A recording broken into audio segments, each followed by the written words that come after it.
Bem, começou a Rio+20. Esse é um tema que infelizmente tem se prestado a todo tipo de mídia, menos aquela que é necessária.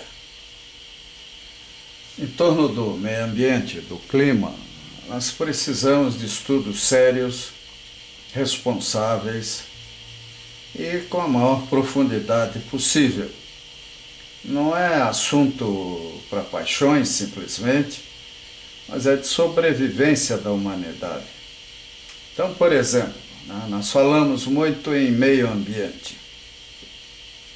Curitiba, Florianópolis, a cidade de São Paulo, mesmo Rio de Janeiro, estão no meio da Mata Atlântica. E o que é feito para evitar a degradação dela? O problema da contaminação do solo nas nascentes dos rios, da ocupação de morros pelas cidades, o problema do lixo. Há muita coisa que no Brasil e principalmente lá fora não é respeitada. Nós vimos aquele problema do tsunami no Japão, como uma usina nuclear com facilidade se desmanchou. Então nós temos que ter atenção para o que realmente é importante, o que é sério. É o caso, as geleiras estão acabando. Por quê? Lógico, se não vai umidade para o Polo Norte e para o Polo Sul, não tem chuva, não tem neve, não tem gelo. Então os fluxos de ar úmido em direção aos polos definem o crescimento ou redução das geleiras. Isso depende de topografia, depende do El Niño, Laninha, e até de tempestades solares, coisas assim. Mas acima de tudo, a topografia no polo norte magnético, coisas assim. Quais são os modelos matemáticos de climatologia que nós temos que mostrem de forma adequada o que está acontecendo e por que o volume de gelo diminui? Mostrar o gelo se derretendo, isso não é novidade, sempre existiu. Onde tem gelo, tem derretimento em algum ponto. O gelo derrete mais depressa ou mais devagar, é óbvio, em função da temperatura atmosférica. Em compensação, a reposição desse gelo vai acontecer em função do clima e de fluxos de umidade para aquela região. O uso do transporte individual é outro problema gravíssimo, do ponto de vista de poluição. Quer dizer, quando é que nós vamos, de fato, pensar em reduzir o transporte individual? Para isso, nós temos que ter calçadas, nós temos que estimular a pessoa a caminhar, a usar a cidade, a deixar em casa o automóvel.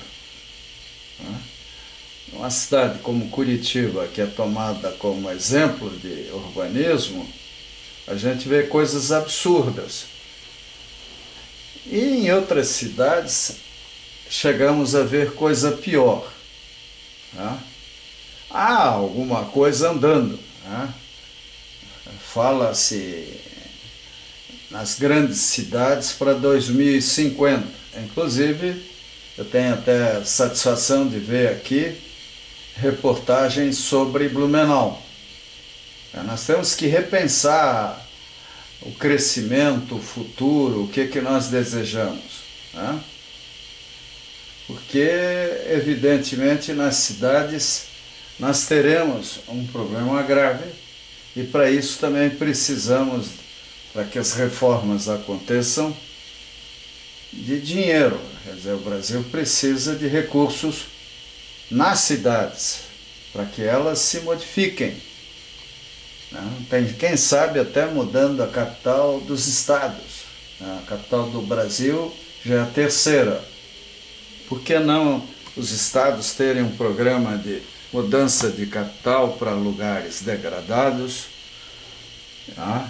E assim a gente redistribuir a população brasileira. Então a gente vê São Paulo, Rio de Janeiro crescendo, né, degrau a degrau, justamente numa região que deveria ser preservada, a gente se assusta, né? E em cima de cidades dessa espécie, nós temos cones convectivos, que toda a energia produzida, petróleo, energia elétrica, a maior parte dela é consumida, transformada em calor nas cidades. Então a gente vê um Itaipu, nós vemos aí as usinas de Rio Madeira, São Francisco, Iguaçu, tudo. A maior parte dessa energia vai para as cidades, como o petróleo também, né? Como alimento que se transforma em energia e coisas assim. Então essa concentração excessiva em grandes cidades no litoral do Brasil, de alguma maneira, deve estar afetando o clima. Será que o pessoal lá na Rio+20 vai discutir isso aí? Tá? Então, nós temos que ver o que nós temos. O Brasil não tem exatamente os mesmos problemas da Europa, da Ásia, da África, né? Felizmente. Nós temos fartura de água, espaços, né? Mas nós poderemos destruir isso tudo através da poluição, do mau uso, né? Um crescimento excessivo da população, né? E na deseducação antes de mais nada. Então a questão da Rio+20, da ecologia, etc., depende muito da inteligência dos nossos engenheiros, arquitetos, urbanistas, pesquisadores e, acima de tudo, dos administradores, que vão do prefeito ao presidente da República. Porque, no caso do Brasil, de uma maneira especial, nós podemos evitar ainda muitos erros que lá fora eles cometeram exaustivamente, inclusive promovendo guerras monumentais, né? A Primeira e Segunda Guerra Mundial devem ter provocado uma tragédia, um cataclisma ambiental no mundo, como o imperialismo, o colonialismo fez em muitas regiões, em muitos continentes. Então está na hora da humanidade ter juízo e começar a repensar na questão da ecologia, da sustentabilidade, do meio ambiente e, acima de tudo, do ser humano, porque ele eu não estou preocupado com o meio ambiente de Marte, Vênus ou sei lá o que. Estou preocupado com o ambiente aqui na Terra. Por quê? Porque é aqui que eu vivo, aqui que minha família vive. Então, a nossa sensibilidade em relação às questões da humanidade e da Terra vem exatamente do fato de existirmos aqui. Vamos cuidar da Terra e estaremos cuidando de nós mesmos.